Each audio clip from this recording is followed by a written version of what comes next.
Allez. Ouais, donc, je Yes. suis heureux de vous accueillir en tant que modérateur pour cette conférence à la découverte de FAST qui va être animée par Mathieu Lecoupeau. Donc, cette séance, comme toutes les autres, hein, vous commencez à avoir l'habitude, sont enregistrées et la fin de séance sera consacrée aux questions que vous pouvez, dès que vous le souhaitez, commencer à inscrire dans le chat ou dans les questions-réponses. On a les deux outils disponibles dans Zoom. Allez, Mathieu, c'est à toi. Yes. Allez, fast. Je vais aller vite. On va dire un gros merci à nos sponsors, comme d'habitude. Donc, PMI, Michelin, MBCS, je ne connais pas ceux-là. Vincent, Zen Value, et puis les Silver aussi. On a pas mal de choses. Neo, Open Serious Game, Cara, Grenoble. Agile Méditerranée, tiens, ils nous ont sponsorisé cette année. Nord Agile, enfin bon, voilà. Et pour tous les Lillois qui sont là, un gros coucou. Non, c'est pas Lille, c'est Niort. Oui, c'est Niort. Je vais me faire engueuler. Ouais, senior.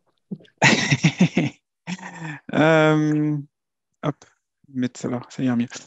Alors, un petit coup d'autopromo quand même pour ceux qui ne me connaissent pas vraiment. Mathieu Coupeau, je suis coach agile sur la région lyonnaise. J'ai fait un gros passif de dev. Je suis passé par du SM, du coach agile. Là, en ce moment, je suis plutôt PO dans une grosse boîte, on va dire, parce que voilà.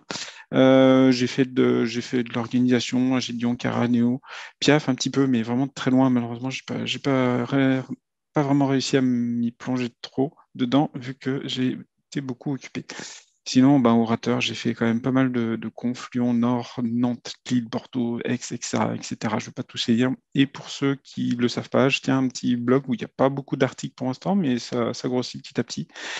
Anargile des lignes bertères, voilà. Il y a les QR codes si vous voulez mon truc LinkedIn, l'URL pour accéder au truc, il y a tout ça. Et puis bon, quelques petits galons que j'ai glanés à droite à gauche. Mais bon, rien de transcendant. Alors, un petit historique rapidement sur Fast. C'est en 2014, donc ça a 10 ans, presque 10 ans, on n'est pas loin des 10 ans, que Ron Cortel, donc le monsieur qui est sur la photo à côté, participe au Scrum Gathering Conference à New Orleans. Donc, c'est une grosse conf agile où il y a quelques centaines de personnes quand même. C'est vraiment un truc assez massif. Et il est fasciné par le fait que une des journées de cette conférence est organisée en forme ouverte et que finalement, la journée, avec autant de participants, c'est organisé en moins d'une heure, avec tous les sujets, toutes les salles, tout. Et là, il s'est dit, c'est vachement bien, pourquoi on n'arrive pas à faire ça dans le monde professionnel? Pourquoi ça ne régit pas et pourquoi il faut faire des réunions qui durent des jours et des jours? Petite référence à ceux qui connaissent. Donc voilà, donc ça l'a trotté dans la tête et en mai 2019, il fait une première présentation de FAST en fait, ça avait déjà le nom à l'époque, au Open Leadership Synoption à Boston. Donc il fait une présentation, il avait expérimenté de son côté professionnellement, etc. Donc ça mature. En 2021, il fait une deuxième version qui popularise quand même pas mal la méthode, surtout côté transatlantique. En 2002, il y a une version de 2.12, donc c'est souvent des petits ajustements de vocabulaire, de tournure de phrases, de choses comme ça, qui a un certain écho en Europe, un peu en France. Donc voilà, ça a une vingtaine de pages, hein. La méthode, c'est aussi léger que Scrum, donc vraiment très très rapide à lire. Et fin septembre 2023, j'ai fait la traduction française qui est disponible sur son site actuellement. Donc si vous voulez vous y mettre, bah, voilà, je vous ai prémâché le travail en vous traduisant tout ça. Alors, qu'est-ce que Fast? Eh ben, c'est destiné, on va dire que c'est un concurrent à Scrum, et c'est destiné à des collectifs de personnes, de 14 à 200 personnes, avec une certaine singularité qui est assez sympathique. Vous allez voir pourquoi de 14 à 200. Voilà, sans changement de son fonctionnement. C'est bien ça le truc, mais j'arrive même plus à lire mes slides. Sans changement de son fonctionnement, c'est-à-dire entre 14 et 200 personnes, vous n'allez pas toucher à votre fonctionnement, enfin vos axes de fonctionnement, vos principes de fonctionnement. Ce qui permet quand même de monter à l'échelle assez simplement, assez rapidement, sans mettre en branle tout un pataquès de méthodes, de comités, de rôles différents, etc., etc. Alors, c'est lui ceux qui connaissent un peu Kinefin, donc là on a les situations obvious, complicated, complexes, chaotiques. Pour lui, Fast se range dans le domaine complexe.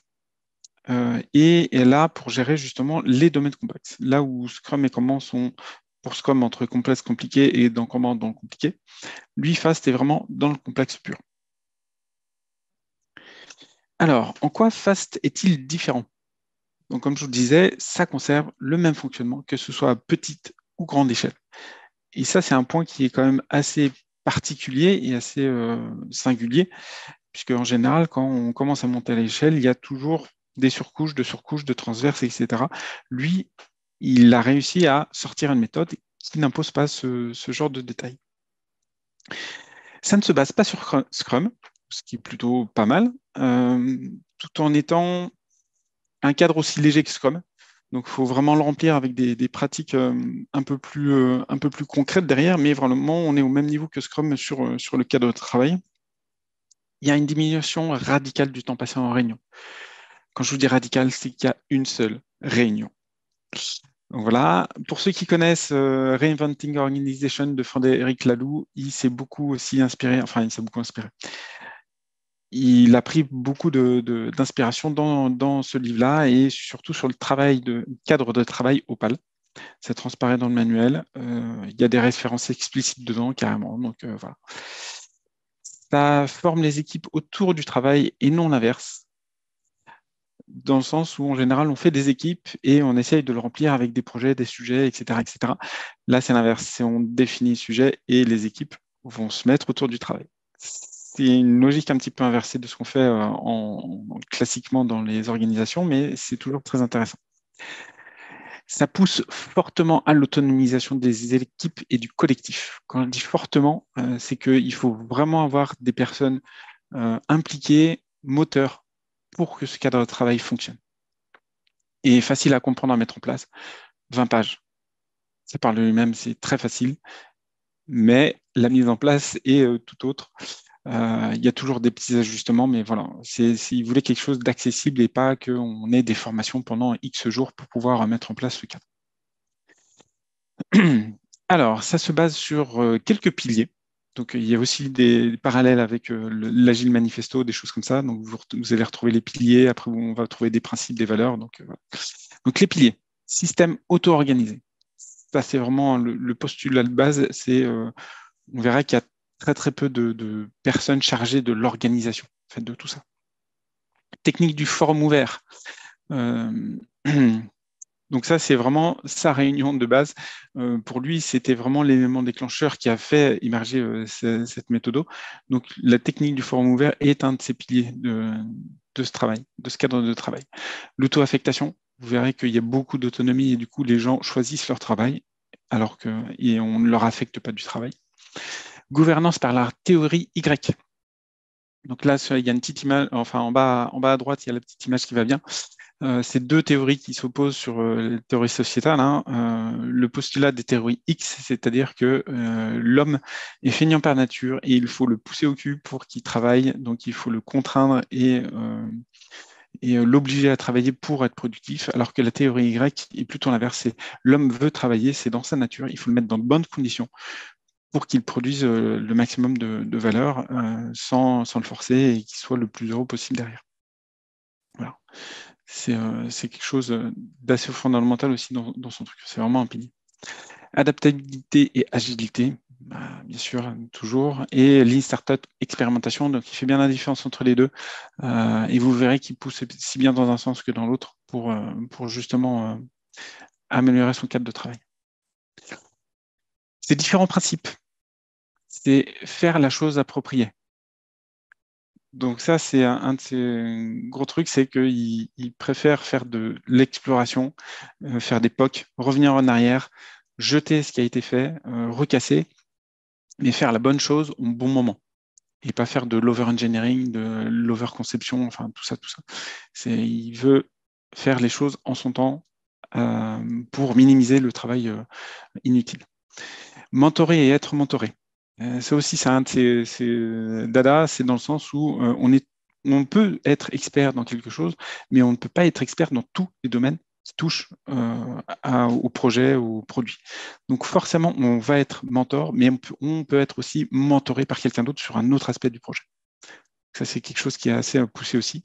Être un profil entier, les T-shape, dans le sens où, pareil, la petite image en bas à droite, dans le sens où les personnes, comme je vous disais, peuvent être spécialisées dans un domaine, mais ils doivent avoir une base et une culture générale assez large. Donc, typiquement, sur un dev front, là, sur l'image, c'est vraiment l'exemple du dev front, où il va avoir des compétences en SEO, SEA, UX, social, content, mais il va avoir une verticale, donc vraiment la barre verticale du T, une spécialisation, par exemple, sur l'UX, sur les couleurs, le HTML, le CSS, le JS, la navigation, les graphiques CMS. Donc voilà, il a une base culturelle large, mais il a une spécialisation très forte, ce qui fait un profil en T. Donc ça, c'est quelque chose aussi qui pousse pour que le projet, enfin le produit ait toutes les compétences nécessaires pour avancer. Conception et architecture émergente, ça refait un petit peu la même chose que faire la chose appropriée. Il est là où il ne faut pas prévoir trop loin, trop vite. C'est qu'il faut faire la conception du produit le moment venu, juste ce qu'il faut pour éviter de se fourvoyer et faire du travail inutile encore. La loi de mobilité ou loi des deux pieds. Donc ça, ceux qui font des forums ouverts doivent connaître un petit peu. C'est si vous n'apportez rien au projet, au produit, à la réunion, et que en retour, le projet produit ou réunion ne vous apporte rien, vous avez le droit de prendre vos deux pieds et de partir. C'est vraiment, voilà, vérifier les deux postulats. La réunion peut ne rien vous apporter, mais vous pouvez apporter la réunion. Et donc, du coup, vous êtes toujours pertinent à rester sur cette réunion-là.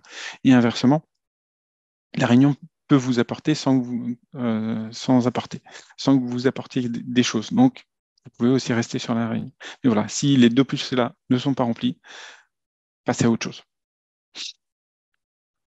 Sur les valeurs. Donc, sur les valeurs, l'autonomie. Vous verrez qu'il n'y a pas, de mention de manager. Enfin, oui, il n'y a pas de mention de manager dans son manuel parce qu'il part du postulat de base que les gens sont assez intelligents pour être autonomes et s'auto-affecter du travail, etc., etc. Voilà, vous verrez dans le manuel qu'il n'y a vraiment aucune contrainte sur les personnes, sur le rôle qu'ils doivent remplir, sur ce qu'ils veulent faire, etc., etc. Objectif partagé.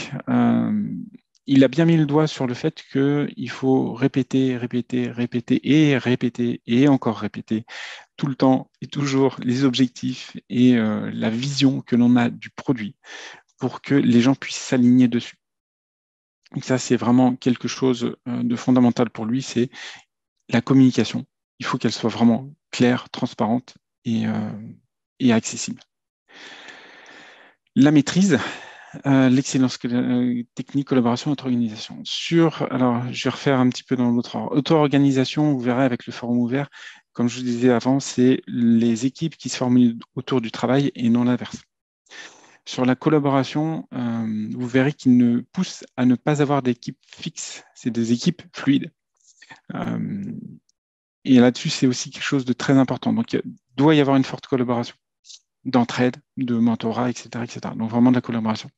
Et excellence technique, donc les T-shape, les profils en T-shape, et la maîtrise. Et sur la maîtrise, en fait, c'est aussi bien la maîtrise technique, la maîtrise professionnelle que personnelle. Pour lui, un collectif ne fonctionne bien que si les deux côtés, les deux aspects en fait des individus, professionnels et personnels, sont au niveau. On peut avoir des cadors, des pointures en technique, mais si côté personnel, ils sont exécrables et foutent une mauvaise ambiance, pour lui, il faut s'en séparer. Ça ne peut pas marcher sur le long terme. Comme on dit, hein, si tu veux aller vite, vas-y tout seul. Si tu veux aller loin, vas-y en groupe. C'est exactement ça. Alors, comment se compose le FAST? Il y a 4 rôles, 4 artefacts et une seule et unique assemblée, pas dire réunion. Donc, dans ma traduction, il parlait bien d'assemblée, donc j'ai bien traduit en assemblée. On va faire d'abord un petit tour sur les rôles pour vous replacer un petit peu tout ça. Donc, côté rôle, on a le responsable produit. Peu ou prou un PO/PM. Voilà. Il y a certains détails que je vais éviter de rentrer trop dedans. Mais voilà, le responsable produit, c'est vraiment lui qui a la vision, qui a tous les acteurs en contact. Il va faire tout ce qu'il faut pour avoir la meilleure vision et transmettre cette vision-là au reste du collectif. Membres d'équipe. Donc, ceux-là, c'est ceux qui font. C'est ceux qui sont derrière le clavier, ceux qui sont derrière, je ne sais pas, le ciseau à bois, le marteau, ce que vous voulez. C'est vraiment ceux qui font, les membres d'équipe. Globalement, ces deux rôles sont indispensables. Et après, on peut avoir des rôles optionnels, qui sont hôtes d'équipe et référents fonctionnels. Alors, comme je vous disais, les équipes se forment autour du travail. Et en fait, vous allez voir que finalement, ça va être une personne qui va se dire, tiens, telle fonctionnalité, elle m'intéresse. Je veux y participer, je veux la mener à bien. Donc, je vais essayer de constituer mon équipe pluridisciplinaire autour de ce travail-là. Et il va devenir hôte d'équipe. Donc, c'est lui qui va finalement être un petit peu Scrum Master, hein, plus ou moins, à réussir à réunir un certain nombre de personnes, de manière temporaire ou pas, pour réaliser le travail sur lequel il était intéressé. Et on a référent fonctionnel.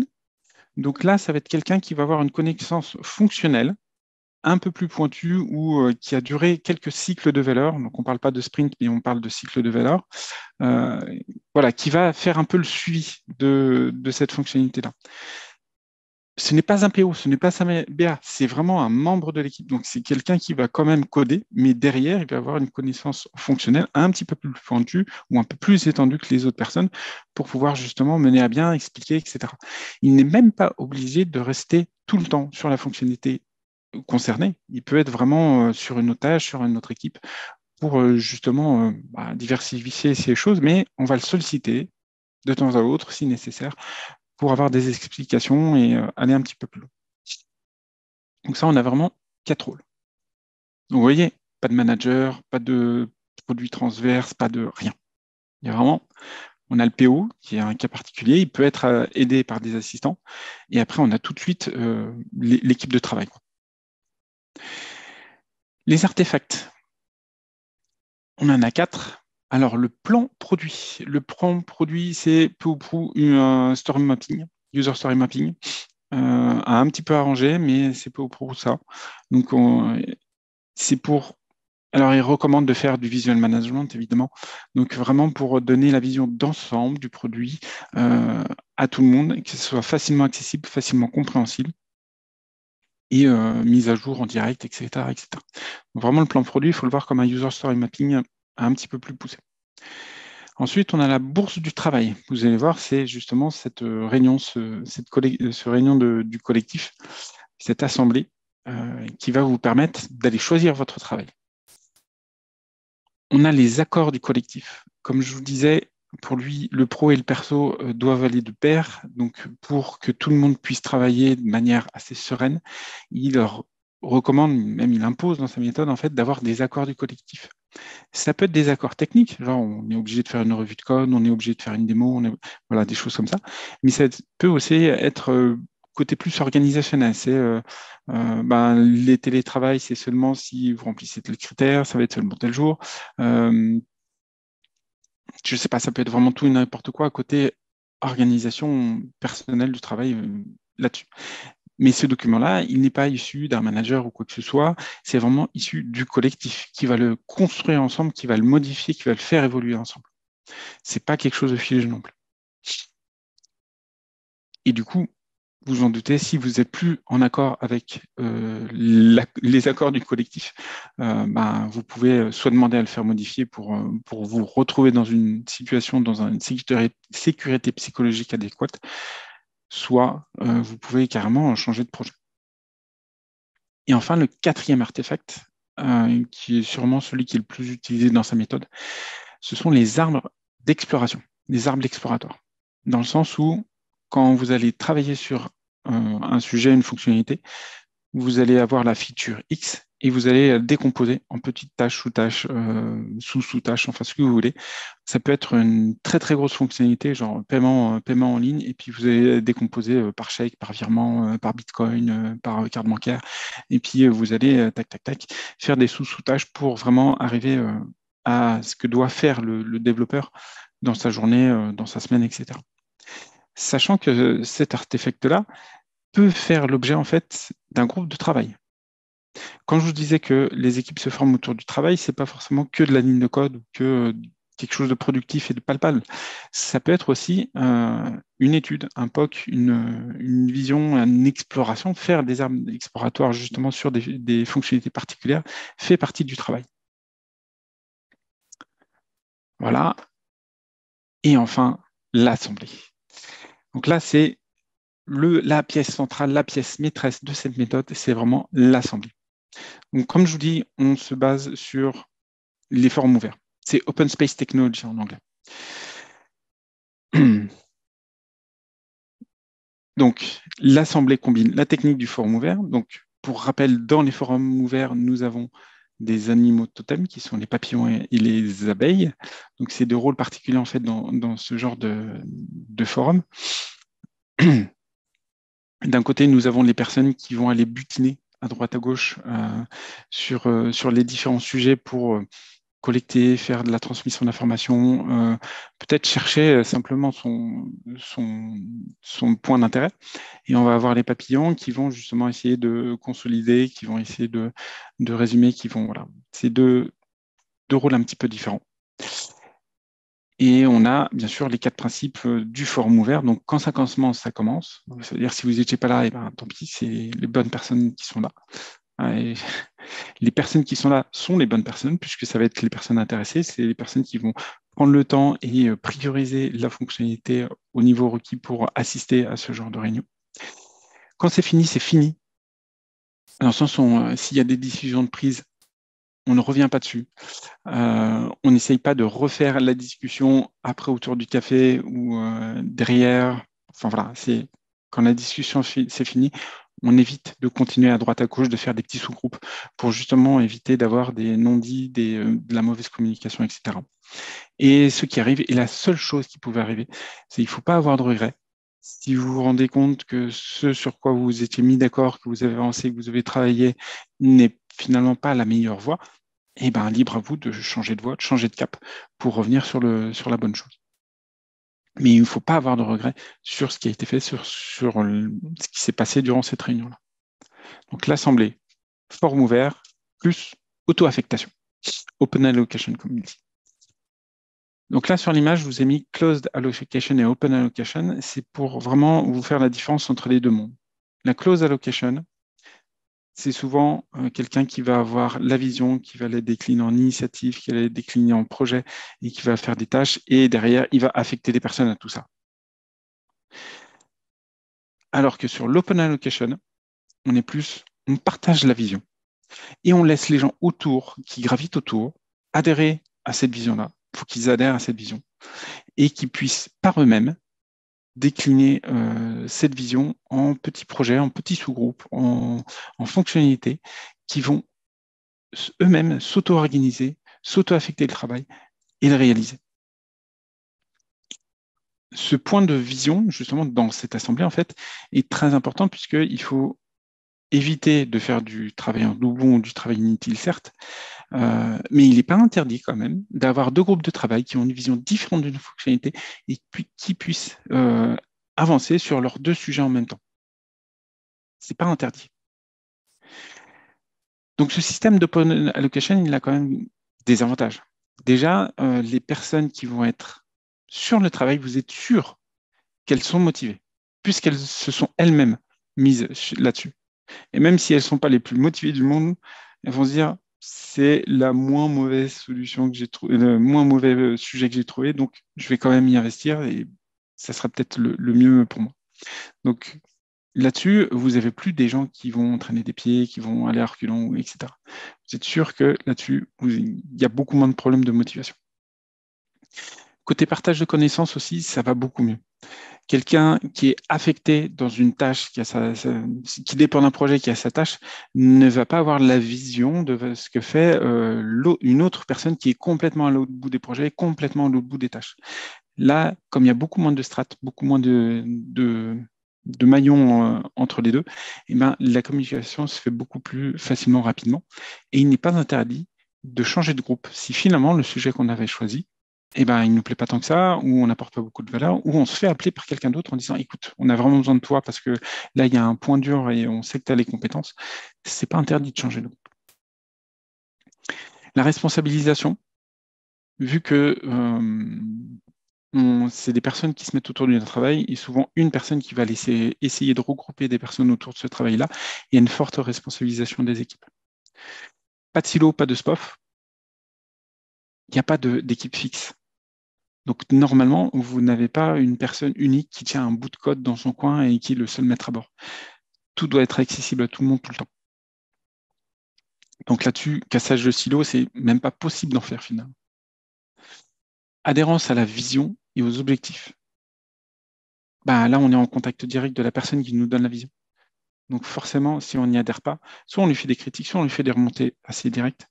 Euh, Sinon, eh ben, on peut partir. Comme je vous disais, loi des deux pieds. Là-dessus, il n'a aucun souci.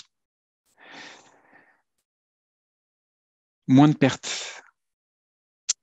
Oui, moins de pertes dans le sens où quand on a une vision et qui est déclinée en initiative, projet, tâches, etc., euh, on peut se perdre, on peut aller dans les mauvais sens, on peut aller dans le mauvais sens, mais aller dans le mauvais sens longtemps.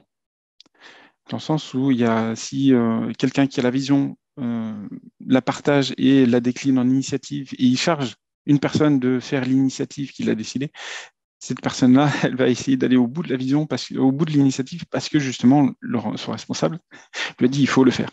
Donc il va le faire. Là, on est direct au contact de la vision. Si on voit tout de suite que ce n'est pas le bon chemin, on va pouvoir le remonter très rapidement. Donc du coup, on va faire beaucoup moins de pertes. La boucle de feedback est vraiment très très courte. Et fort esprit de communauté, comme je disais, il n'y a pas de projet, il n'y a pas de silo, il n'y a pas de rien. Donc normalement, on devrait avoir quand même un esprit communautaire assez fort. Les gens devraient se connaître un maximum et pas forcément juste la petite dizaine de personnes que forme son équipe, mais bien au-delà. Petite parenthèse, pourquoi il recommande de ne pas aller au-delà des 200 personnes dans le collectif? Après, il faut faire un deuxième collectif. Pour ceux qui connaissent le chiffre de Dunbar, qui est normalement aux alentours de 150 personnes, c'est-à-dire que il est plus ou moins estimé qu'on peut avoir des relations durables avec environ 150 personnes de manière personnelle. Ça inclut famille, amis, etc. Donc déjà un collectif de 200, c'est très grand. Et vous devrez quand même connaître une bonne partie de ces personnes-là, même si ce n'est pas tout à fait pas l'ensemble. Donc au-delà de 200, ça devient trop gros pour vraiment connaître une bonne majorité des personnes. Donc c'est pour ça qu'il recommande de faire un deuxième collectif, de diviser. L'assemblée FAST en 5 étapes. Comment le dérouler se fait? La première chose, c'est on rassemble toutes les équipes euh, en un seul collectif. Donc vraiment, normalement, c'est toutes les personnes qui doivent se réunir dans une grande salle. Alors, après discussion en fait et réflexion, je me suis aperçu que la présence de tout le monde est peut-être pas nécessaire tout le temps. Et vous allez voir pourquoi. Une fois que tout le monde est là, tout le monde est présent, on va afficher le travail sur un mur. Alors qu'il soit virtuel ou pas, hein. Ça peut être des boards, ça peut être un klaxon, ça peut être un miro, ce que vous voulez. Mais pour que tout le travail réalisé soit bien visible de tous. Et quand je dis afficher, c'est aussi expliquer. C'est-à-dire que c'est le responsable du produit qui vient expliquer tout ce qu'il souhaite voir réalisé dans le cycle de valeur qui arrive. Après une session de questions-réponses, tout ça, on va laisser les équipes se former naturellement autour du travail. Donc, c'est vraiment les personnes qui vont se lever, qui vont dire, ah, bah, tiens, moi, ça m'intéresse, je vais coller ma petite gommette, je vais coller mon petit icône, ce que vous voulez. Et on laisse les gens partir. Et c'est tout. Il n'y a pas plus. Il n'y a pas plus simple non plus pour réaliser et planifier son travail. Alors lui, il recommande de faire des itérations de 2 jours. Je trouve ça extrêmement court. Déjà, quand on parle de sprint du semaine, ça fait lever pas mal de sourcils. Alors faire des itérations de 2 jours, c'est pas mal. Surtout quand on a 5 jours de travail ouvré dans une semaine, ça fait des trucs un peu bizarres, je trouve. Mais voilà. Dans son manuel, il recommande des cycles de valeur de 2 jours. Et après, répéter autant que nécessaire. Là où je vous disais, peut-être que tout le monde n'est pas nécessaire tout le temps, c'est justement sur ces itérations de 2 jours. Pourquoi ne pas faire des réunions tous les 2 jours pour expliquer et réexpliquer le travail à faire, etc., etc. Mais quand on est sur un travail qui va durer plus que 2 jours, ben, est-ce que c'est vraiment intéressant de venir à cette réunion-là pour dire, ben non, moi je reste sur le travail où je suis actuellement. Donc c'est là-dessus où j'ai pas encore réussi à expérimenter assez pour confirmer cette intuition, mais il y a quelque chose qui me titille à ce niveau-là. Voilà. Donc ça, c'est l'assemblée fast. Hyper simple. Alors, prérequis et points d'attention. Il recommande fortement la colocalisation. Alors, comme la méthode a été conçue avant le Covid, voilà, il poussait grandement dans ce sens-là. Il a vu qu'avec le Covid, finalement, ça pouvait se faire un petit peu quand même à distance. Alors, ce qu'il recommande, c'est d'avoir des locaux où les gens peuvent venir, faire des points physiques réguliers pour rencontrer les gens, etc., mais autoriser le télétravail. Et clairement, il n'incite pas à avoir des équipes ultra distribuées tout autour du globe, etc. Il admet tout à fait que ça fonctionne, que ça peut fonctionner, mais ce n'est pas ce qu'il recommande, on va dire. Sur l'agencement des locaux, alors ce n'est pas du tout l'image que j'ai mis là, hein. Sur l'agencement des locaux, en fait, ce qu'il recommande, c'est d'avoir vraiment un espace très ouvert pour le forum ouvert, au centre d'un open space, on va dire, et tout autour de cet espace, avoir des coins, des recoins, des salles, des choses comme ça. Donc vraiment que ça soit concentrique finalement. Qu'on ait la salle principale où on fait ces réunions, ces assemblées, et qu'autour, les gens, une fois qu'ils sont regroupés par petits groupes, hop, puissent se dégager et partir dans des salles euh, où ils peuvent se concentrer et travailler sereinement. Mais c'est avoir vraiment cette place du village au milieu est pour lui important puisque ça va favoriser beaucoup, beaucoup d'échanges. Recrutement, intégration et départ. C'est bien quelque chose qui m'a surpris, c'est qu'il fait un point d'attention là-dessus, en disant intégrer, recruter quelqu'un coûte cher, très cher. Le voir partir est une perte énorme. Donc il faut soigner ça. Donc pour lui, le recrutement doit être fait par les équipes, puisque de toute façon, finalement, les managers sont là pour donner l'environnement et la possibilité du travail à l'Assemblée, mais pour intégrer la communauté, c'est bien aux personnes qui sont dans cette communauté qui doivent finalement faire ce recrutement. Intégration et départ. L'intégration, à la limite, c'est quelque chose, on va dire, un petit peu plus classique, même si il faut éviter d'attendre, quand une personne arrive, attendre 1 semaine ou 2 semaines avant d'avoir un PC. Ça, il faut quand même préparer un minimum, préparer son plan d'intégration. À la limite, c'est sessions de formation s'il y a besoin, s'il y a de la complexité fonctionnelle, préparer justement tous les plans de formation et de montée en compétences. Vraiment avoir un chemin, vraiment avoir. Il dit même d'avoir des mentors, justement, à ce niveau-là. Quand quelqu'un arrive, lui affecter un mentor qui puisse vraiment, une personne référente, et qui puisse l'intégrer de manière la plus facilement possible. Et surtout, il dit qu'il faut préparer les départs aussi. Les départs euh, sont, euh, sont pas évidents, mais sont inévitables. Voilà, sont inévitables. Donc, il faut se préparer à avoir des départs de personnes. Et là-dessus, il dit qu'il faut avoir un plan de passation de connaissances, même si la connaissance doit être partagée. Donc, voilà. Il faut célébrer le départ, parce qu'il faut pas finalement accuser la personne ou la culpabiliser, parce que cette personne-là peut finalement peut-être revenir plus tard. Donc, voilà. Il dit qu'il faut faire attention au départ, il faut le soigner quand même, presque autant que l'intégration. Support organisationnel et espace de liberté. Il préconise d'avoir quelque chose de commun pour suivre le travail à réaliser. Donc là, j'ai mis Jira parce que c'est l'outil qui est très largement répandu et utilisé, mais il recommande absolument aucun outil en particulier, hein. Un tableau sur un mur, ça va très bien, etc. Mais voilà, il faut avoir un outil commun d'organisation du travail et de suivi du travail. Mais il faut que cet outil ne soit pas trop restrictif, au contrario de Jira, et permette quand même un certain espace de liberté, quitte à avoir des sous-tableaux. des personnes dans leurs propres équipes pour justement suivre un petit peu peut-être plus finement les tâches qui sont réalisées, etc. Donc il faut avoir quelque chose de commun pour suivre le travail, mais il faut laisser un espace de liberté à ces personnes-là, enfin aux personnes réalisatrices, pour justement qu'ils mettent en place leur propre fonctionnement pour être le plus productif possible. Et enfin, un dernier point qui lui semble important, c'est la diversité. Il dit bien que on s'entend plus facilement bien avec des personnes qui nous ressemblent, mais c'est un appauvrissement de la diversité des innovations, voilà, des idées qui pourraient apparaître comme ça. Il faut avoir de la diversité justement pour avoir ce petit déclic, ces petits éclairs génie, ce point de vue différent qui va vous faire sortir de votre zone de confort. Donc là-dessus, il insiste bien en disant, ne soyez pas trop tous pareils, des clones, parce que vous allez aller dans le mur, vous allez avoir le même schéma psychologique. Il faut avoir de la diversité pour prendre en compte toute la diversité de la société et finalement peut-être avoir les meilleures solutions avec ces différents points de vue. Passage à l'échelle. Donc en dessous de 14 personnes, il dit que c'est pas inintéressant de prendre sa méthode, même s'il ne la recommande pas forcément. C'est juste que il faut réduire la taille des équipes, il faut peut-être réduire différentes choses, il faut un petit peu adapter.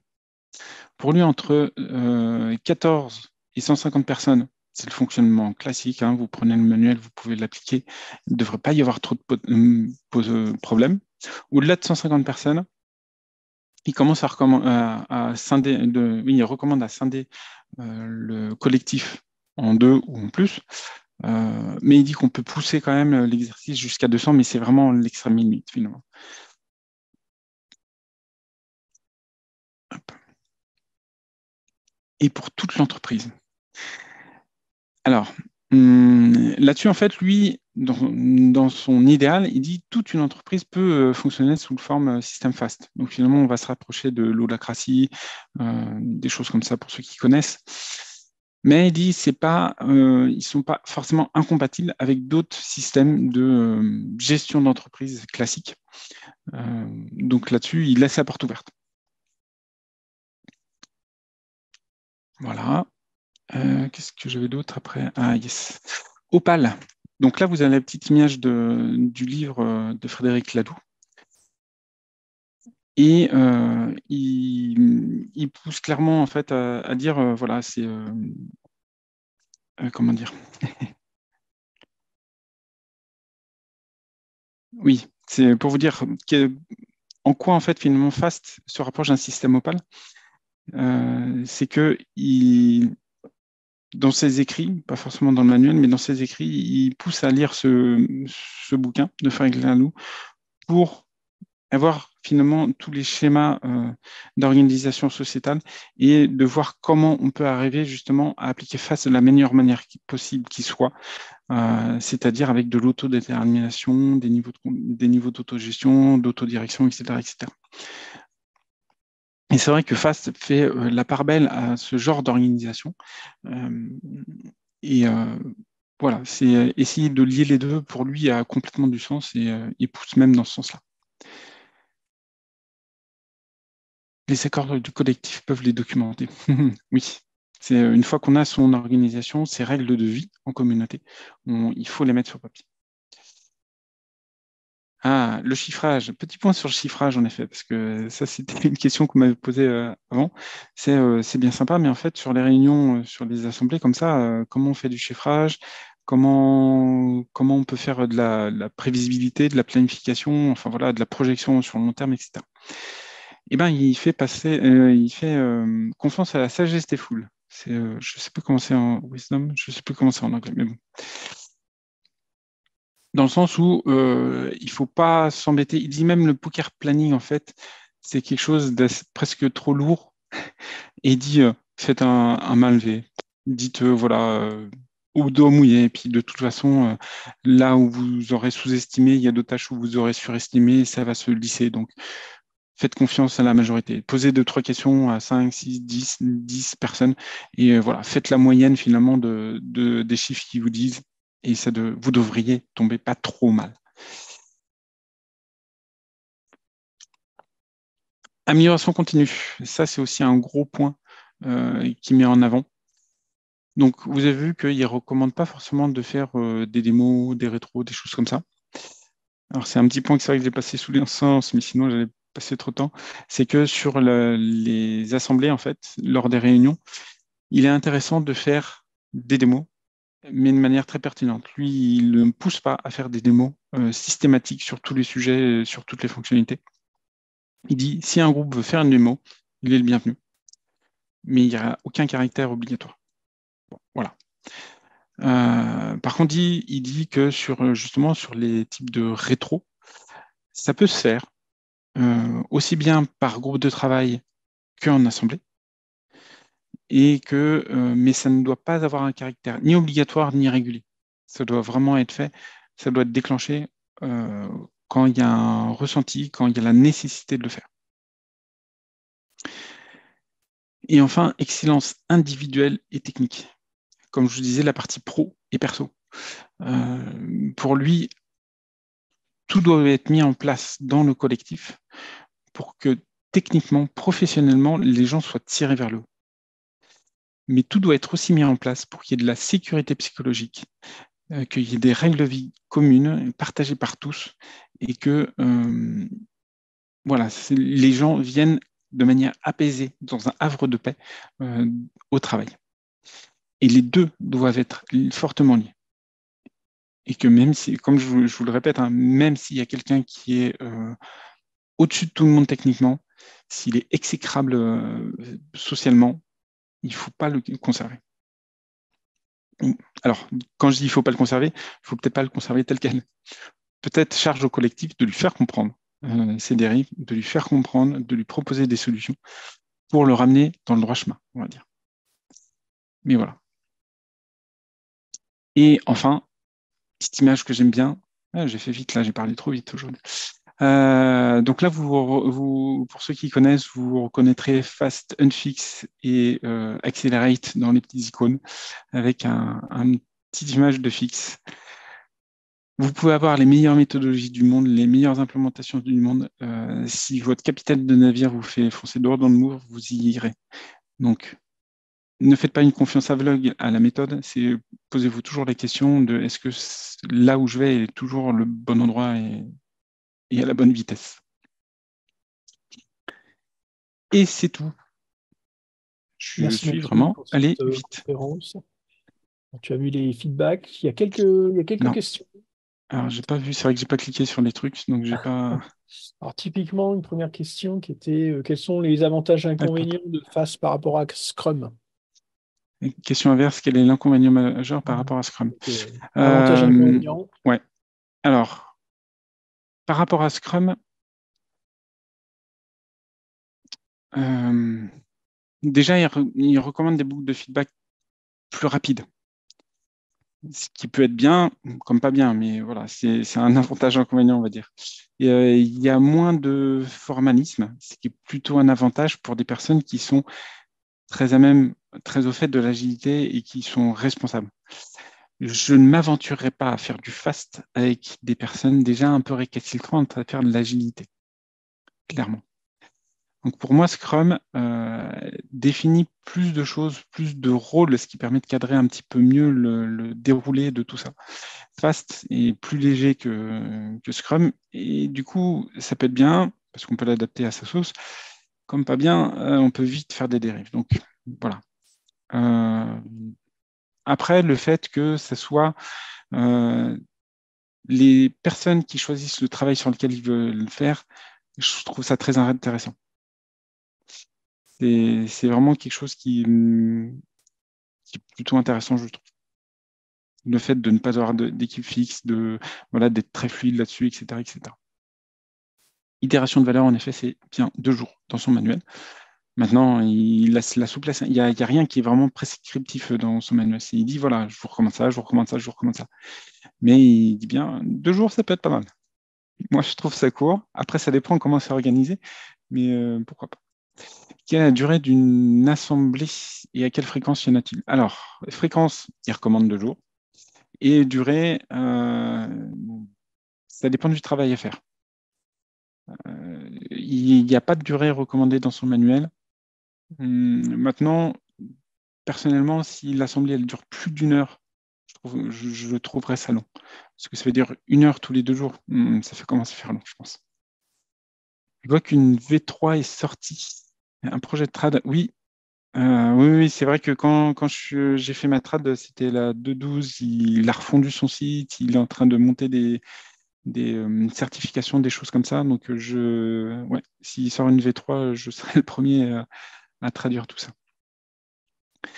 Dans Scrum, il y a une notion d'équipe dédiée et stable, qui a des habitudes de fonctionnement et une vélocité connue au bout de quelques sprints, ce qui permet de se projeter sur des dates de livraison. Comment ça se passe avec Fast? Alors, on a un collectif dédié, stable. Donc finalement, on peut extrapoler la vélocité du collectif. Charge au référent fonctionnel, en fait, à la personne responsable du produit, de montrer et de prioriser les travaux qui se doivent réaliser le plus tôt possible. Mais finalement, au lieu d'avoir une équipe de 10 personnes, tu peux avoir une équipe de 50, 100 personnes. Ça doit avoir faire quelques points de vélocité. Mais pareil, comme je te dis, tu as des points de vélocité en Scrum, mais là, tu n'en as pas en Fast. Et ils ne recommandent pas forcément de passer des heures et des heures à faire du chiffrage.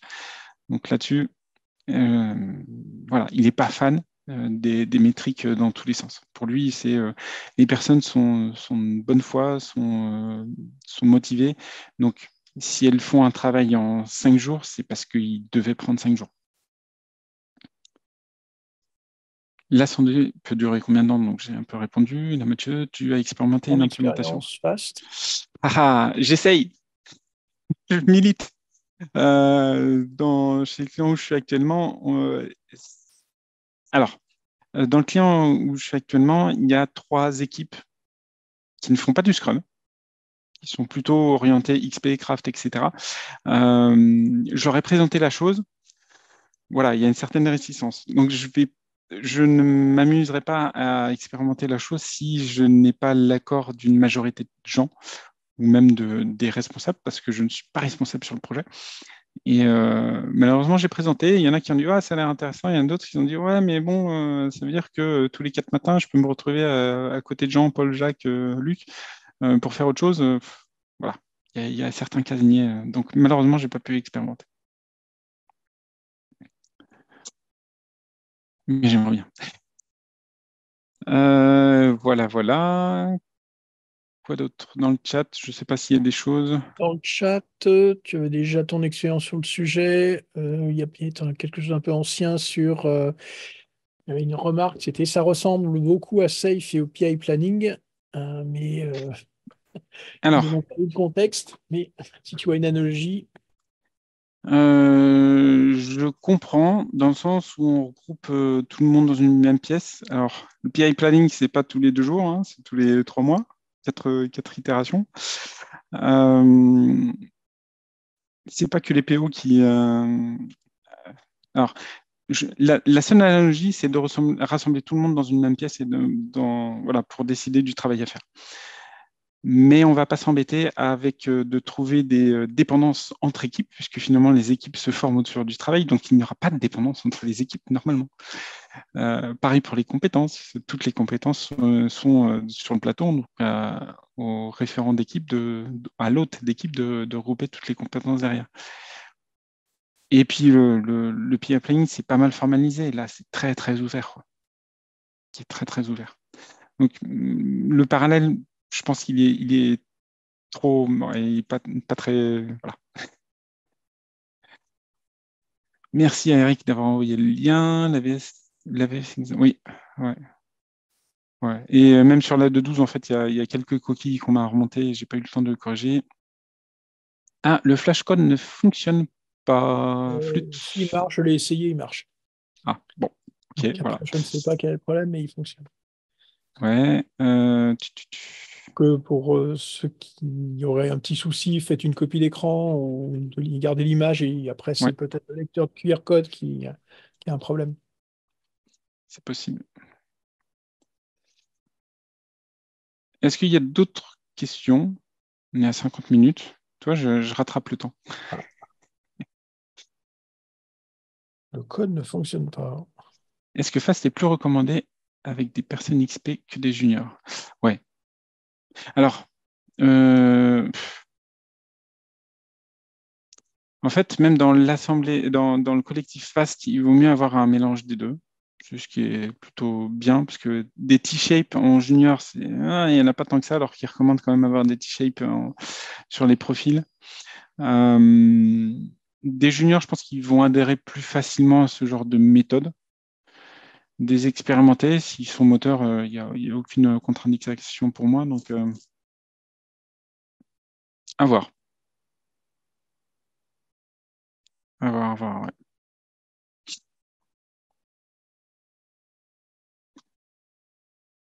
Alors, la traduction, Frédéric, il y a un petit lien, si tu remontes la discussion, il y a un petit lien fastagile.io/guide. Alors, il y a une V3, faut que je le mette à la traduction.